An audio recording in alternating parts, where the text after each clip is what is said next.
It's time to go out and... Hey, everybody, from a nightclub and a sweat lodge at the end of the world, this is Michael C. Rupert, Tracker of Truth. It is Sunday, the 17th of March, 2013. I would say St. Patty's Day, but pagans don't really like St. Patty too much. He had a habit of trying to kill everybody who believed that Mother Earth was sacred and alive. But that's okay. You can wear green if you want to, and I certainly say hello to all my Irish friends out there. All right, so busy night, big show. When I heard today from Graham Hancock that he was available to be on the show tonight, I was overwhelmed and ecstatic. And I spent a lot of time, I was so aware that there are so many important things about which we must talk tonight in this brief time that we have, that I started working on an introduction, and after a while I just gave up. And I was given inspiration for how to approach the show tonight with this quote, which is from Crazy Horse, who fought against General George Armstrong Custer at the Battle of the Little Bighorn. In 1877, Crazy Horse said, "Upon suffering beyond suffering, the red nation shall rise again, and it shall be a blessing for a sick world, a world filled with broken promises, selfishness, and separation, a world longing for light again. I can see a time of 7 generations when all the colors of mankind will gather under the sacred tree of life, and the whole earth will become one circle again. In that day there will be those among the Lakota who will carry knowledge and understanding of unity among all living things, and the young white ones will come to those of my people and ask for this wisdom.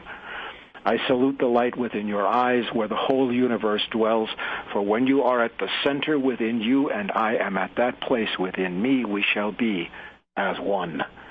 Crazy Horse. And I thought about that, and I said, you know, it's a special show for a lot of reasons because of the state of consciousness that we bring to it tonight. And I am kind of approaching this show tonight from the standpoint that Graham Hancock and I are sharing the same consciousness, and therefore very little work is going to be necessary. I am going to have to introduce him to set this up so that we can make best use of our time.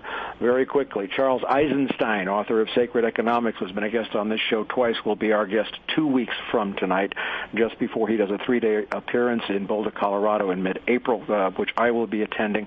Charles Eisenstein is an amazing light and a new leader in this consciousness, and the bears are coming out of their caves.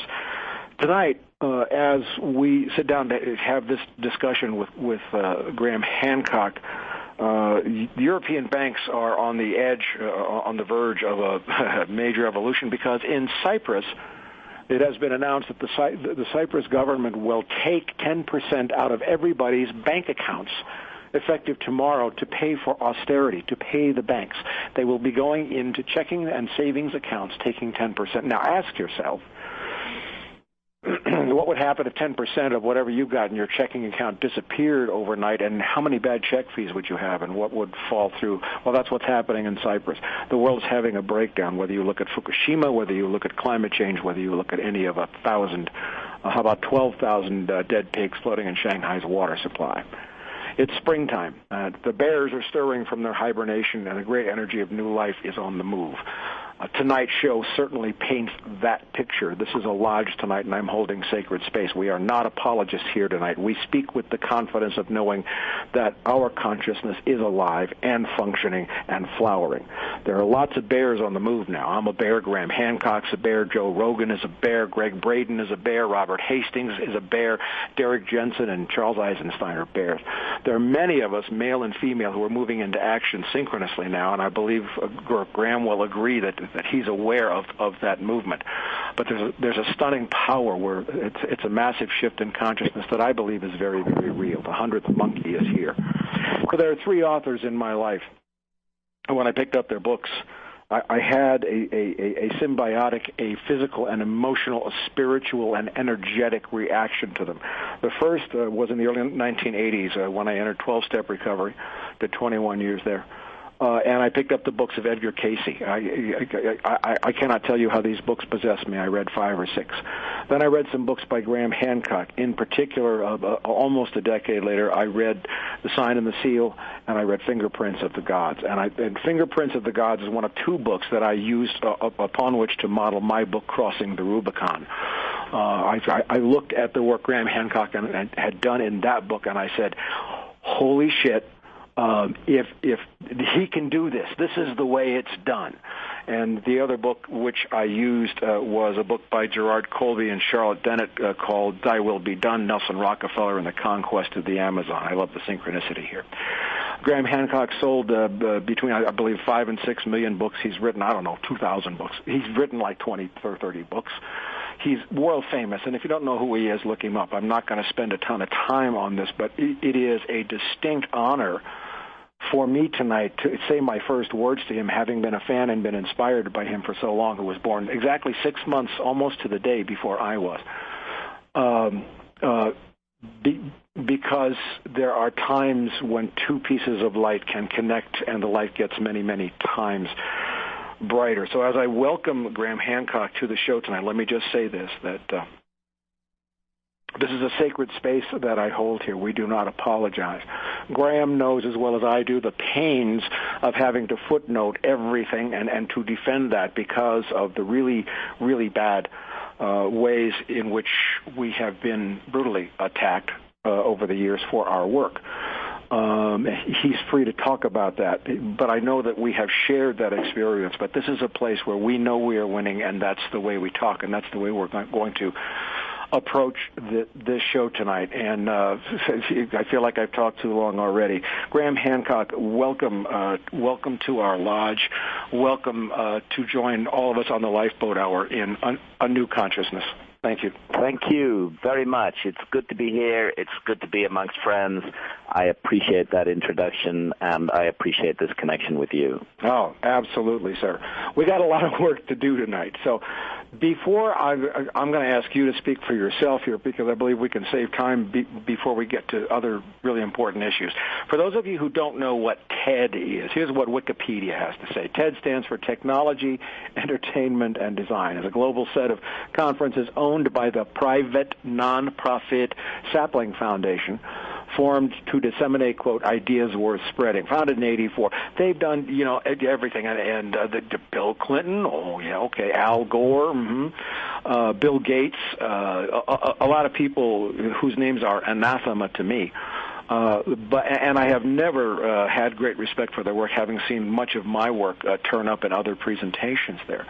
But when Ted had Graham on, it became the presentation which I played on the show last week. And I'm assuming, for the sake of discussion, that everybody is familiar with that brilliant piece of oration that so sums up where we are right now. So that's who Ted is. Now, with that, Graham, in your own words, because that'll save time, can you take us briefly through how the TED thing came about, how it went, and what's happened since? I'll let you tell that story. Sure, absolutely. It's been an extraordinary and strange experience altogether. Because I've been on the outside and on the margins of things for very many years, and TED is kind of, although they say that they're in the business of transmitting challenging ideas, they're kind of mainstream and central. So I was very surprised to get an invitation to speak at a TED conference. Now, to be clear, this was what is called a TEDx conference. That's, there's the main TED conference, which is one thing, and then there's TEDx conferences.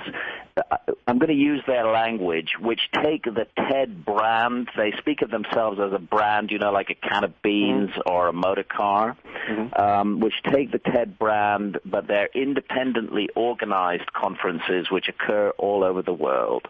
And a group of good-hearted, open-minded students in London got together and decided to create a conference that was going to challenge existing paradigms, which they felt was very much within the ethos of TED as spreading new and challenging ideas. And they invited me to be one of the speakers at that conference. And amongst others, they invited my friend Rupert Sheldrake to be a speaker at that conference. Rupert Sheldrake is a scientist, but he's been very critical of some mainstream science, and he's done excellent work on what are regarded by mainstream scientists as fringe topics, such as telepathy, such as the sense of being stared at. He's written a book about dogs who know when their owners are coming home before their owners even know when they're coming home. This kind of thing. So, interesting science that he's done. So he was another one of the speakers. And when I saw that Rupert was going to be there, I thought, well, great, this is going to be a very interesting event, and I decided that I was happy to speak at it. And it was a significant challenge because I was required to present a talk. My subject was going to be consciousness, which is a subject that I've been deeply involved with for many, many years, and I was required to present a talk in 18 minutes, and I took this, it's much easier to talk for an hour than it is to talk for 18 minutes. Oh, indeed. I've had that experience many times. You really have to focus.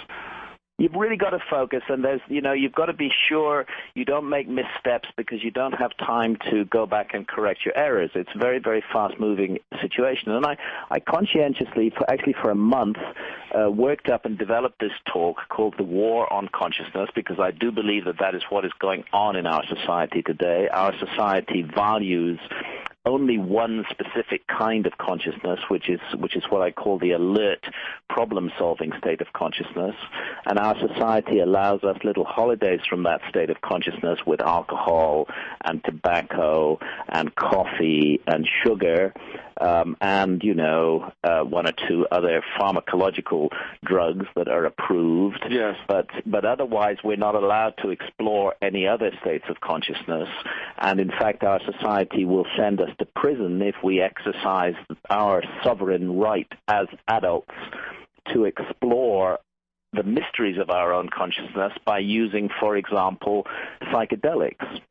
I mean, what an unbelievable transgression on adult sovereignty it is for a government to tell us that we may not have certain experiences in the privacy of our own homes, in the inner sanctum of our own consciousness. And I always say, let's get this clear, guys. If we are not allowed to be sovereign over our own consciousness, then we're not sovereign over anything. No. And we do not have any meaningful freedom. So this is quite a radical message that TED were inviting me to come on board and speak about. Yeah. Now let me just do a little sidebar here, and say that the kernel or the grain of sand in the pearl of your speech was Mother Ayahuasca.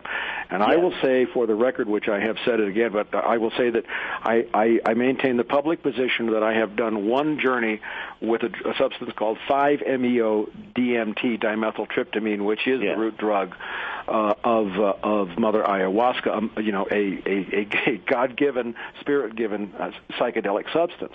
And so has my friend Joe Rogan, and I know that you have been a guest on Joe's show. And we, in a sense, if you will, follow not only from the tradition of many shamans going back and grandfathers many, many tens of thousands of years, but also in the footsteps of people like Terence McKenna and others. I wanted to put that out just for disclosure. And I'll pick you up on that sidebar, and I will say that ayahuasca, which is an indigenous visionary brew of the Amazon jungle, which has been in use for thousands of years in the Amazon, has become a very important part of my life. I have just this year completed my 50th journey with ayahuasca.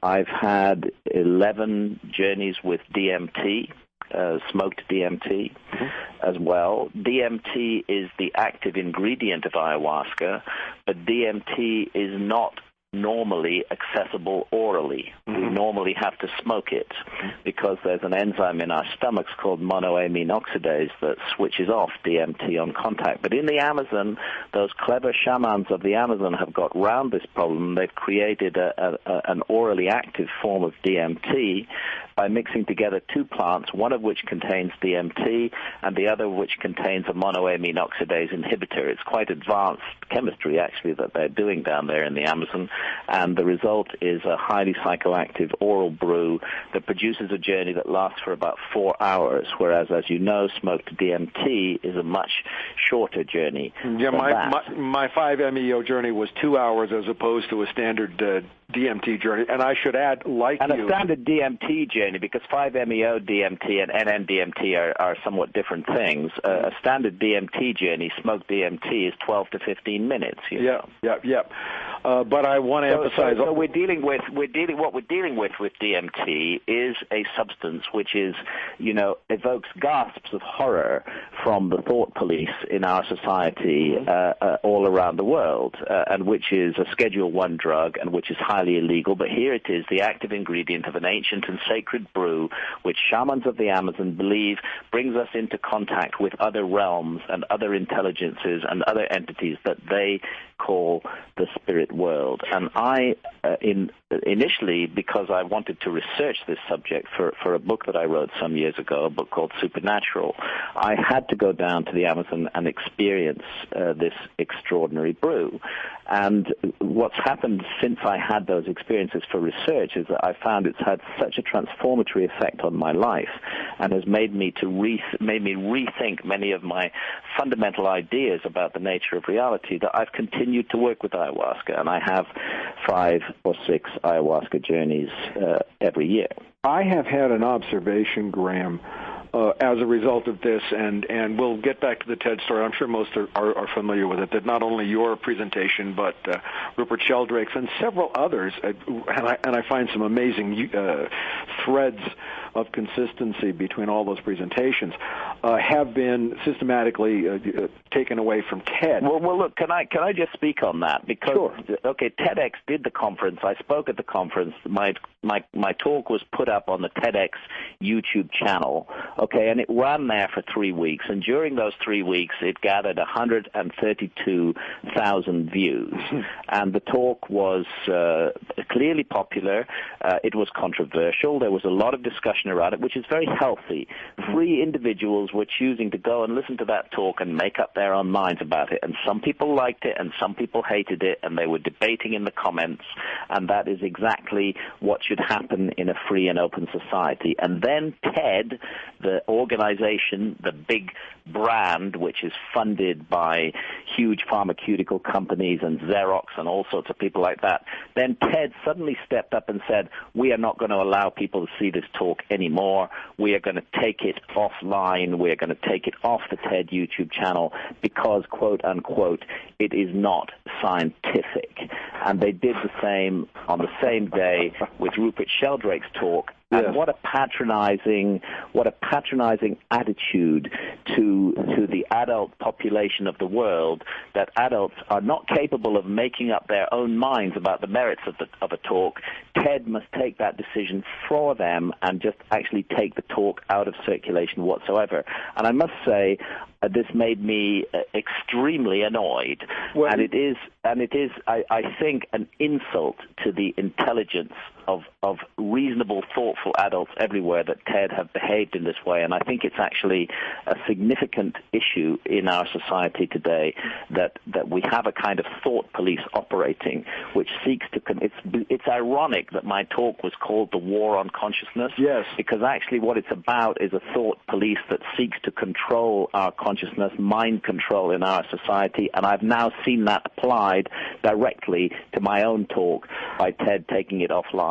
I have, I'm holding in my hand, Graham Hancock, right now, a book called The Master Game, written by yourself and Mr. Robert Boval, which led me to some amazing insights, and one of which was, as I have looked back, I've been on a spiritual path for 30-some years, and I've studied a great many criminal activities and persecutions, but one of the things that I find in common, especially from this book, was I saw a common theme behind all of the persecutions, the genocides, the enslavements, the infection, the destruction, systematic as applied by the Catholic Church, as applied by human industrial civilization, which is that anything that had an earth-based philosophy was targeted, and that would include even Gnostic Christians, Hermetic Christians. And what I see here is a parallel in this information that is being trying to be excised from TED.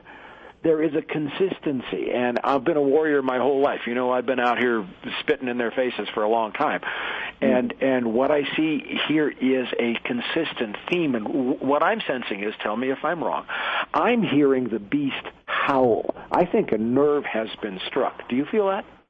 I totally think a nerve has been struck. It's absolutely the case. A nerve has been struck, and that nerve is the arrogant notion of relatively small groups of people that they have the right to control our thinking. Yes. And clearly, my presentation on TED was challenging to that idea of theirs. And rather than debate me, they just decided to take me offline. But, you know, they'd forgotten something. They'd forgotten that now today is not the 1980s or even the early 1990s. Exactly. Now today we have the Internet. We have an instrument for the free expression of views. And all around the world, millions and billions of people are refusing to wear that chain around their neck anymore and are refusing to be told what to think. And I've been heartened and encouraged, and my heart has been warmed by the fantastic response that the global community on the Internet and that my social network community on my Facebook pages has given to me to turn against TED and tell them, we are not going to put up with that shit anymore, TED. We are not going to put up with it. We are free individuals, and we are going to think what we want to think, and you will not tell us what to think. And I've been so encouraged by that, and I think that, you know, this is one sign amongst many that the horrendous system of control that has suppressed the human spirit for so long and that has operated so powerfully in our societies is just falling apart, breaking apart, and that something new and wonderful is being birthed. And I think we should all feel grateful to be part of the birth pangs of a new tomorrow. Speaking from a spiritual standpoint, I just had a minor vision in my head, a vision in my head of George Orwell and Terence McKenna dancing an Irish jig together, twirling each other around. There is an awakening underway, and this goes back to the theme that I'm painting. Now, as I look through the systematic persecution, murder, annihilation, torture, rape, all these words need to be said. We have to bear witness to this. Of all of the ancestors for the last 5,000 or 6,000 years since a God Jehovah separated us from everything else, whether you call yourself Lakota or Hopi or Bushman or Buddhist or Hindu or any Druid or pagan or Wiccan, whatever you call yourself, understanding the interconnectedness of all things, we are all Gaian now. Yes. And I believe that Gaian consciousness is alive and well, especially in this lodge that we're holding tonight. And I feel that very strongly, and I'm sensing that you do too, that we're in motion now, that things are... I feel it very strongly, and this is part of the mystery of ayahuasca, and it's part of what Ted didn't like about my talk, because I talked a lot about ayahuasca in that talk. And I was careful in what I said to make clear that I'm not claiming any reality status for these visions. I myself believe that the visions are highly meaningful and real, but I don't claim or insist that others must believe that. I'm simply reporting what people experience all around the world. And it's a very curious thing, as the Amazon jungle, that sacred realm, that unique source of biodiversity, the lungs of our planet, that beautiful garden of the Amazon jungle, as it comes under increasing threat, as it faces the most horrific destruction from the global industrial complex, as whole country-sized areas of the Amazon are slashed down and turned into soybean farms to feed cattle to fuel the hamburger industry. As all of this is happening, as this suicidal attack on the Amazon is taking place, out of the Amazon has emerged this ancient and sacred ceremony associated with a vine and a leaf. And this is the ceremony of ayahuasca. And in the ayahuasca visionary state, which can go very, very deep, people all around the world who've not been in contact with one another, who've not compared notes, are reporting encounters with an intelligent entity who they construe as a goddess. And more often we call her Mother Ayahuasca. And although she is not powerful in the physical realm, she operates in the realm of consciousness, and she believes that she can bring about change in the world through affecting and altering human consciousness. And now suddenly today, after thousands of years of being confined within the Amazon, just at the moment when the Amazon is under greatest threat, you can find ayahuasca ceremony available in New York, in Los Angeles, in Toronto, in Tokyo, in London, in Cairo. Anywhere you go in the world, even in the Arabian Gulf, you can in the countries of the Gulf, the Arab countries of the Gulf, like Dubai or Qatar, you can find ayahuasca ceremonies available. Stunningly, all around the world, this vine has traveled out of the Amazon and has presented itself globally in human culture and is having an impact on human consciousness. And you know, this way that she's seen as a goddess, as the mother goddess of the planet, ties in exactly with what you're saying about Gaia. And that is what many of us who've drunk ayahuasca are coming to feel that we're dealing with here. Yes. And you know, she's an extraordinary encounter. And I understand that people who have not experienced ayahuasca must feel very skeptical about what I'm saying. And all I would say to those people is, hold on a while. Go drink ayahuasca in the right setting, in the responsible setting with shamanic guidance. Yes. And that is available in the West as well as in the Amazon jungle. Go drink ayahuasca, have that experience. Hold your judgment until you've had that experience, because it is extraordinary and it is transformatory, and it will work on you and on your own life and make you think about the harm and damage that you do to others, and it will work on your consciousness in relation to the planet as a whole. Indeed, and this is a perfect setup. We're at the bottom of the hour. I'm skipping a station break tonight, Graham. I don't know if you've heard the Lifeboat Hour before, but it is a part of our lodge ceremony, our tradition here, that we always mix music in with, and as you know from having attended many ceremonies, that the music and the drum is extremely important. Music is important. This is a part of our ritual here, and I have picked tonight a very, very special song, and I wish that I could see Graham Hancock's face when he hears what I'm going to play tonight. I am playing this in his honor and in my honor, but also in the honor of all of the people that I know that Graham Hancock and I recognize who held the space open for us to appear and make our contributions at this critical moment.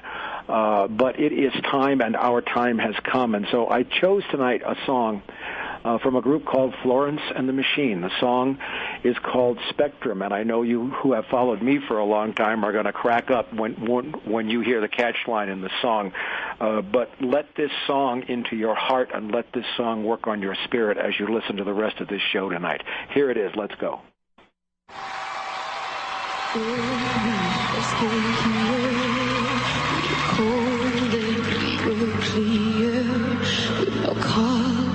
On our skin, we were light and paper thin. When we first came here, we were cold and we were clear, with no colors on our skin, till we let the spectrum in. Say my name.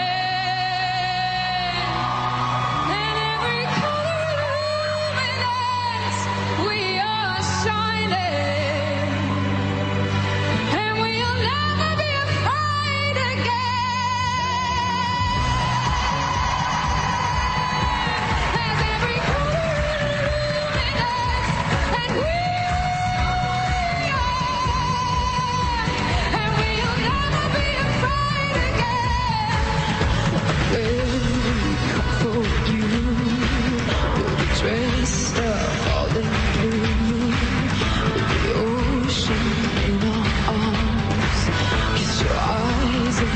your palms. When it's time to pray, twist up all in gray. The melted on our tongues, silver in our lungs. Say my name, and every corner illuminates. We are shining, and we'll never be afraid again. As every corner illuminates, and we are shining.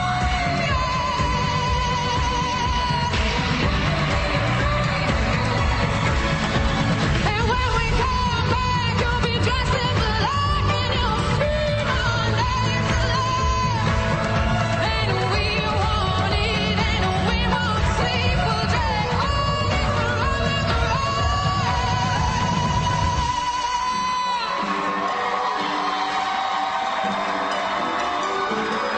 So say my name.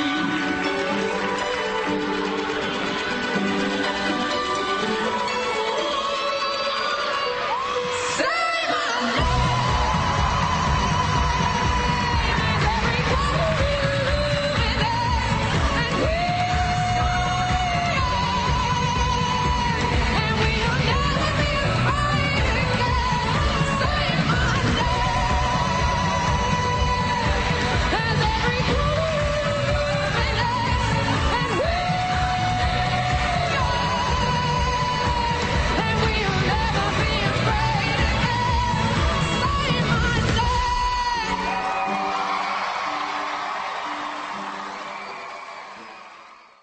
Well, there's a little inspiration for everybody. That was Florence and the Machine. The song is called Spectrum, and the hook line, in case you didn't hear, was Say My Name. Her name is Gaia. Her name is Gaia. Say her name. Let us strike those notes. Let us become harmonies.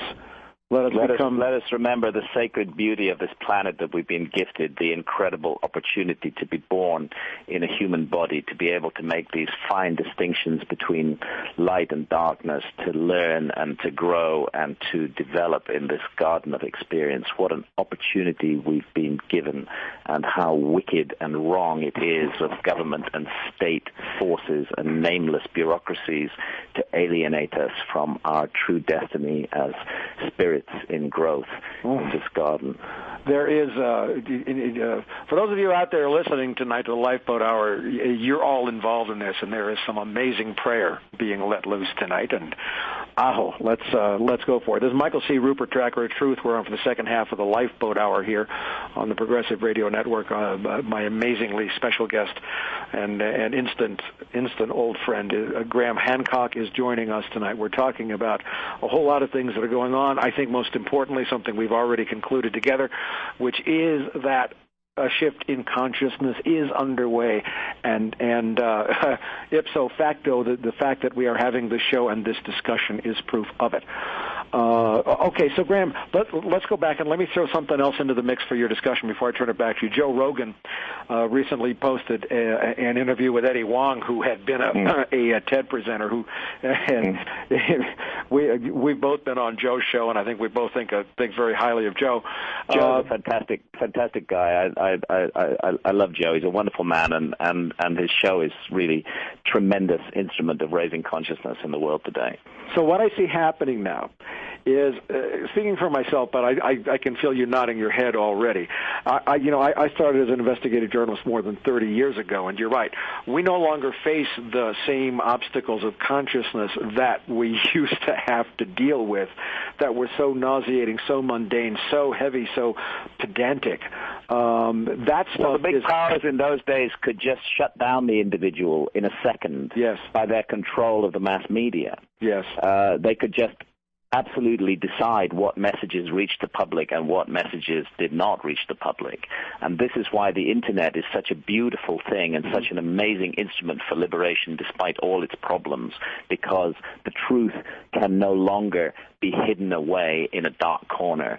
The Internet and the power of the human spirit and the drive that so many people have now for truth, for truth to be brought out, is served by the internet in an incredible way. One of the things, if I can just say, I mean, sure. This has been brought home to me by the fantastic, heartwarming reaction that I have received following the censorship of my presentation by TED, and the incredible support. And I'm just so grateful for that support, and I want to put it on record to my social network communities on Facebook and to the internet community around the world who've come to my rescue and my support and spoken out against what TED did. And just on that theme, I want to add, please, I have put up, because this is a very quick conversation about a very long and deep issue, sure. I have put up all the links that will be useful to people who want to research this matter further on the first page, the opening page of my website, and that is simply www.grahamhancock.com, GrahamHancock.com. On the very first page, all the relevant links are there, and people who want to explore this further, who perhaps aren't familiar with what we're talking about tonight, will find the background information through those links. Great. When you speak of the power of the internet, and yes, there is something alive and beautiful happening here, I was struck immediately by a number of links where new research in particle physics and quantum mechanics is absolutely, to use a word that David Wilcock uses, is totally coherent with shamanic teachings, and science and shamanism are approaching. And I refer specifically not only to the work of David Wilcock, whose book Source Field Investigations was another pivotal turning point in my life last year, but and I wrote an introduction for that excellent book. Okay, but also specifically the work of Greg Braden, who was an amazing inspiration. And I think you've made some video presentations with Greg, have you not? I met Greg only once, as a matter of fact, and that was way back in the day in like 1997.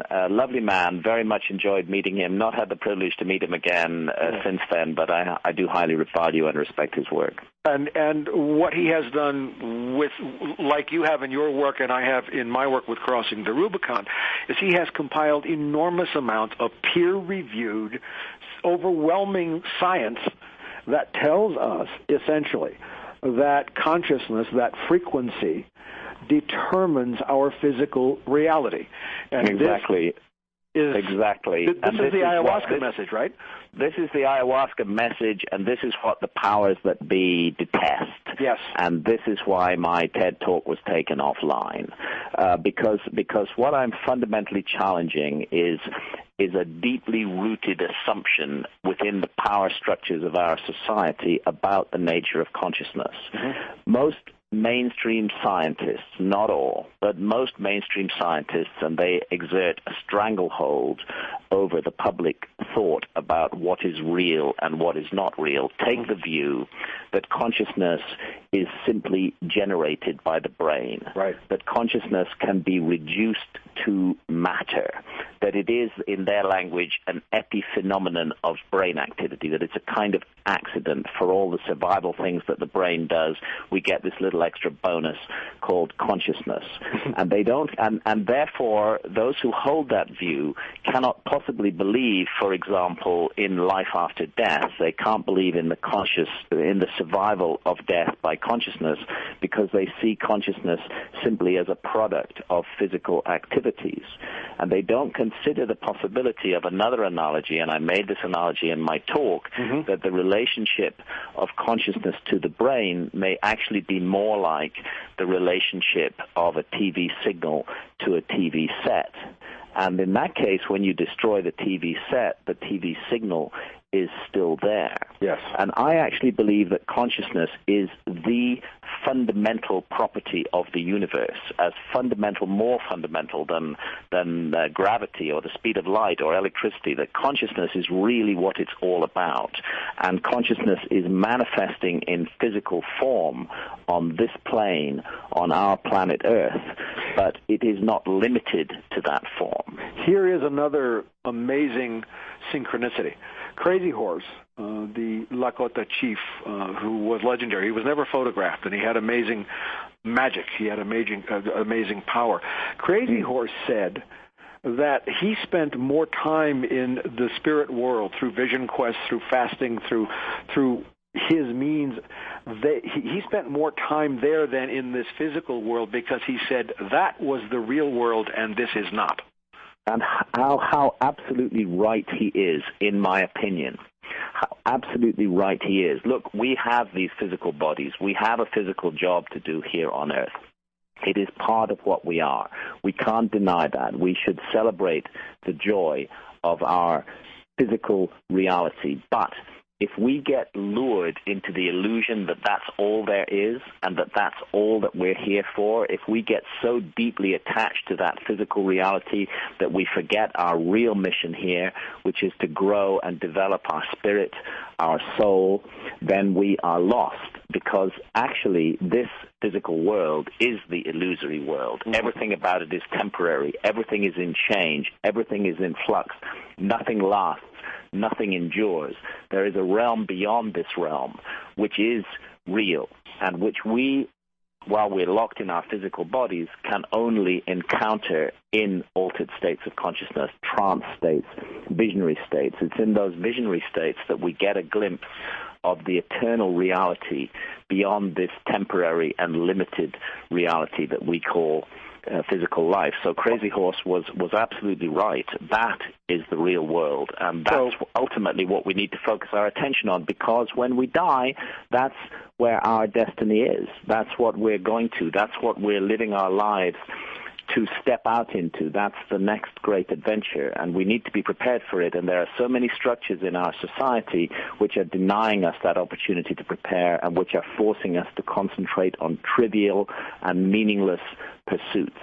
So let us now weave another colored thread into this beautiful tapestry that we're creating in our lodge tonight, which would be also the synchronicities that appear with Mayan and Hopi prophecies and many, many other indigenous prophecies. I'm sure we could talk about those for hours, not just Native American, but ancient prophecies that spoke to the changing of an age, the precession of equinoxes, to the ending of a 5,300-year cycle, and to a period in time which all of the ancient prophecies, I believe, share in common, which is that we are evolving now into a golden age when, to paraphrase, our consciousness, the loving consciousness, will begin to manifest more directly and more quickly as physical reality.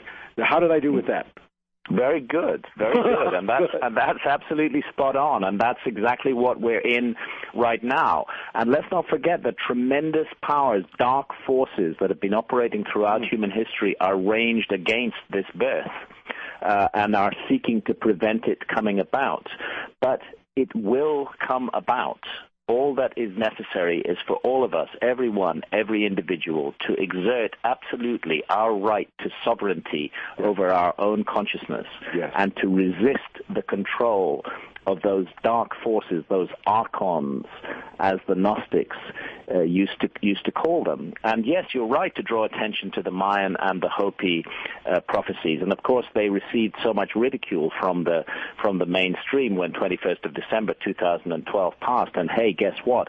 The world didn't end, because the Mayan prophecies never said the world was going to end on the 21st of December 2012. They said what was going to happen then was the end of an epoch and the beginning of a new epoch, the very beginning of a new epoch, and we're at that cusp moment right now. And it's very interesting that the long count calendar, the 13 Baktuns of the long count calendar, ran for 5,126 years to 2012, and that's from 5,000 years ago until 2012, and those 5,000 years are exactly the period of the hegemony of the big state, the big government, the big corporation, the big centralized religion, all the things that have created the harmful conditions that confront us in the world today. And all of those things are breaking down. They're falling apart. They don't work anymore. The model is broken. The Maya were right. That era has come to an end. And a new era is being birthed, and it's our responsibility as sovereign, independent, intelligent, free-thinking adults to make sure that that new era is filled with light and beauty, and that we throw off the control of these powers and these institutions that have sought for so long to force us to think in their way. Our thinking is ours alone to decide. The dialectic that is driving this rapid awakening of consciousness, I would liken to a sharp knife cutting through fabric. Yes. Is that as situations out in the world get progressively worse, more insane, more Bosch-like in the concept of hell, as those events start to come, people's consciousness are more available, and I think that's part of the edge that we have to carry as warriors, if you will, and is that we also have to bear witness to and watch the horrible things that are happening in the world outside. Yeah, and in fact, this raises a very interesting point in my mind, which concerns the United States of America, because there are two issues going on here. At one level, on the global stage, I don't mean to cause offense, but the United States of America is a profoundly negative and deadly influence. Yes. But at another level, at the level of grassroots, at the level of the citizens and people of the United States, an amazing and beautiful thing is happening, which is not, and I feel emotional when I say this because it's not happening anywhere else in the world. There is an incredible awakening taking place in the United States, an incredible movement of the people to take power over themselves and to throw off these ghastly, horrific, controlling structures that have been misleading us for so long. And it's fascinating to me that in the very country which at the corporate and bureaucratic and state level has been connected with so much harm and damage, there is this flowering, beautiful awakening of consciousness and spirit in America. And I see it everywhere, and I see it more strongly in America than I see it anywhere else in the world. Mm-hmm. And it's an amazing thing, and it's why I love to come to America and just see this beauty that's all around me, and the incredible intelligence and awareness and state of awakening of just ordinary people in their everyday lives who are refusing any longer to accept the bullshit that's been poured out at them for so long. And it's a wonderful thing. So I see in the United States really the hope for the future, not from the state, not from the government, not from the big bureaucracies, but from the people at the grassroots level. Fantastic things are happening. And here I think it is entirely appropriate to express gratitude in this lodge to all of the First Peoples of Turtle Island, to all of the indigenous peoples who have, through some of the most horrendous persecutions, genocide, you name it, that have been applied, to all of the Native American peoples who have held these traditions alive and who are now stepping forward, just like the ayahuasca elders and the elders from South America, who have held this knowledge for us and who are stepping forward abundantly to feed us with their teachings and the things that they have held so sacred for so long. Absolutely, absolutely. And to quote the late, great, wonderful Terence McKenna, another great American, that these people have kept the flame of a tremendous mystery burning when the rest of the world wanted to snuff it out. Yes. And thanks to them, the flame of that mystery is still alive, and we may warm our hands at it and learn and grow from it. You know, what shamans in the Amazon told me when I asked them to analyze the sickness of the West, the sickness of the great industrial and technological powers, they said it's quite simple. You've severed your connection with spirit. If you don't reconnect with spirit, and if you don't do it soon, you're going to bring the whole house of cards tumbling down around your heads and ours. And they see it as their mission to help us to reconnect with spirit, and to do so urgently, and to do so soon. And I think there's a readiness and a willingness to accept that, not spirit as it is preached in the big hierarchical religions, but the free and independent re-emergence of spirit that all of us feel flowering within ourselves today. Which brings us now, we've got about 9 minutes left, to another theme I'd like to introduce here. Was just struck by that as you were talking. We also talk about prophecies, and there is a prophecy called the prophecy of the eagle and the condor, which had its origins, we believe, in South America, but it is extremely well known throughout the Western Hemisphere, which is that, if you will, on the one hand, the condor of South America and the eagle of North America will fly wingtip to wingtip and be reunited. But on the other hand, it means that the heart, which has been brutally suppressed and subjugated to Cartesian tyranny, will find its liberation being a more powerful and organ, but also that the male and the female will be balanced again. And I am very aware that this prophecy of the eagle and the condor is being fulfilled as we speak. Indeed, perhaps, Graham, you and I and many others are part of the fulfillment of that prophecy, but it all speaks ultimately to healing. Healing and restoration of balance. And it speaks, if I may say, to the spirit of the divine feminine. Yes, this is what's been so missing from the world. You know, we've had too much of this catastrophic, controlling, ego-centered male energy, and this is the other thing that's coming dramatically alive is the spirit of the divine feminine. I don't think it's an accident that the spirit of ayahuasca manifests and presents herself to people all over the world as a female entity. Powerfully, strongly female, with love and nurturing, but also with strength, real strength. And this is what we need to reach out for and grasp now, a harmony of male and female energies, if we're going to move forward into a new and better world. Which speaks to the Canadian movement Idle No More, an indigenous movement in Canada standing up to the Harper government's brutal rape of all their environmental laws and indigenous rights. And it is a matrilineal, it is a woman-led movement. And they are being also extremely effective in Canada and brutally ignored also by the mainstream media, which seems to be losing its grip. And I just felt I wanted to mention that. We don't need the mainstream media anymore. No, we don't. The mainstream media, they've had their day. They're still trumpeting and crowing, but they're over, they're done with. We have a new kind of media today where people talk to people directly, where we have communities of like-minded individuals gathering and coalescing all around the world, where we no longer need to adhere to the notion of nation or patriotism, but where we associate with one another simply as fellow human beings with shared ideas and shared thoughts and shared hopes and shared longings. And this is the way forward to the future, in my view. I think we are already in the future. Somebody posted on Facebook, Mike, is this the beginning of the end? And I stole from Winston Churchill, but I said it may be the end of the beginning. Exactly. I believe we're moving into that. So, Graham Hancock, we have 6 minutes left. Well, can I just say again, because of a long and complex conversation, all the links that are relevant to this conversation, just look at the first page of my website, www.grahamhancock.com, and you'll find all the links there which will lead to deeper inquiry into the subjects we've been talking about. What is on your immediate agenda for the near future, Graham?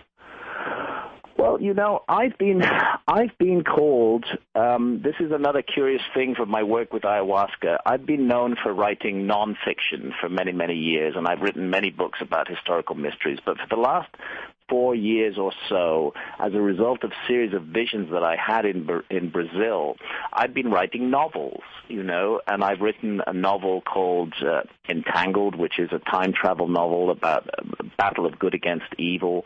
One young woman 24,000 years ago, one young woman today, brought together by supernatural forces to do battle with a demon who travels through time. And I've just finished another novel called War God about the Spanish conquest of Mexico, which was a turning point in human history and which truly was the beginning of the darkness that we're now struggling to escape from. So I felt called to. I'm 62 years old now, and I felt that I needed to make a change of direction and to explore my creativity in other directions. But that being said, something else has happened as well, which is that I think the book for which I'm best known is Fingerprints of the Gods, yes. which looks at the possibility of a lost civilization, of a great forgotten episode in human yes. history more than 12,000 years ago. And my goodness, I came in for the most unbelievable amount of ridicule and criticism and attack from mainstream science and archaeology for even considering that possibility back in 1995. Yes. But now,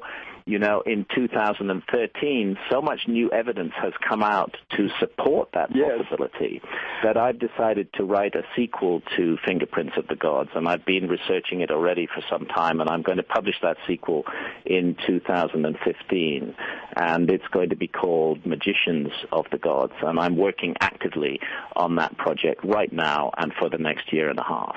And what I'm working on now, I think you'll find this of interest, is a project which I cannot discuss yet. It's in Los Angeles, but it's getting closer. Essentially, which is based around the concept that between the works of people like yourself, Forbidden Archaeology, all of the work that's out there, it is possible to assemble, if you will, as a detective putting together a mosaic, a picture of reality and where we're going that is enormously coherent and makes sense as we try to match the world that we live in with the press releases that we receive about what's going on out there. Absolutely. So, aside... Good luck with that. It sounds exciting. Well, sounds like it needs to be done. I expect you're going to be hearing from me, and so will people like Greg Braden. Who, of all the other people out there, who has inspired you? Who opened doors of consciousness for you in terms of writers, authors, teachers, anybody that's out there now or in the past? Out there now or in the past. I have to say that amongst the greatest inspirations for me have been Aldous Huxley, George Orwell, and Terence McKenna. Come on. I mean, let's pay tribute to that great man who died too soon. Oh. Terence McKenna was a wonderful gift from the universe to humanity. The way he spoke, electrifying. He could summarize in a pithy, short phrase. He could summarize incredible depth and just spark awakening in people. What a gift he had, and thank goodness his voice is still heard all over the internet, even though he's long gone. And his brother Dennis McKenna, another wonderful individual who I've been privileged to get to know very well over the last year. And Dennis has written a book, The Brotherhood of the Screaming Abyss, about his relationship as a brother to Terence McKenna. And I would urge anybody listening to go out and pick up that book by Dennis McKenna. It's very good. We are sadly out of time. When I was living in Sebastopol, California, I was living 4 miles from Terence McKenna's house, and the people who were heirs to what he was teaching there in Northern California were the ones who took me on my DMT journey, and I love the synchronicity of all of this. Graham Hancock, who I consider to be carrying the baton left by people like Terence McKenna, it's been an amazing treat to have you on the show tonight. I am very much honored. I do not think it will be the last time that we ever look forward to more. We have a lot of work to do, my brother. I also call you my uncle. I thank you for all you've done, Graham Hancock. Thank you. So good to talk to you. We'll have you back soon. Excellent. All right, Bye-bye. everybody. All right, good night. Bye. All right, so this is Michael C. Rupert, Tracker of Truth. Dudes, I'll be back with you next week with another Lifeboat Hour. It is springtime. The Bears are on the move 2 weeks from tonight. Charles Eisenstein. Until then, keep your minds open. I'll see you then. Bye.